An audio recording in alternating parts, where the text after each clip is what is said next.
Hey, welcome back. Quick video here. Where's the fuse box on the 2007 Chevy Cobalt? It's not where I've seen it on a lot of cars that I've owned, so I've been looking for it. I found it. Maybe this can help you out. All right, so here's the deal. Normally, fuse box interior, and I have it in 08 GMC Yukon. It was behind here.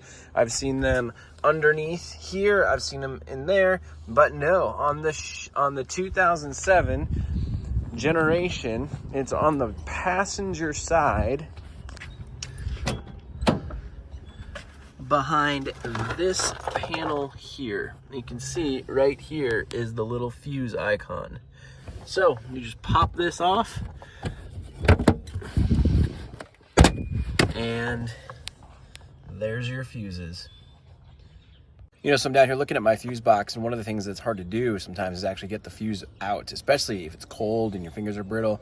And so usually in your car, there is a fuse puller that comes along with the fuse box. Let me show you where it's at. In here, it's a little bit hidden.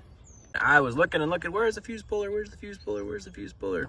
Turns out it is right behind this wiring harness, right there. Yes. And you may find some extra fuses in right there. Obviously, those have been used on this vehicle. So anyway, that's where your fuse puller is. Just pull it out, stick it on the fuse, and then I usually you can kind of pull this way, and there you go. You can even push it back in that way if you would like. I would definitely recommend giving it a little tap by finger as well. So that's where the interior fuse box is. The exterior fuse box is still under the hood on the driver's side. So you just pop that up. You can pop the cover off of that and access that. So this is the location of the interior fuse box. The other fuse box is still under the hood. Hope that helps you out, and you can figure out what fuse is popped or busted or broken in your Chevy Cobalt. Have a great day. Good luck with your project. You got this.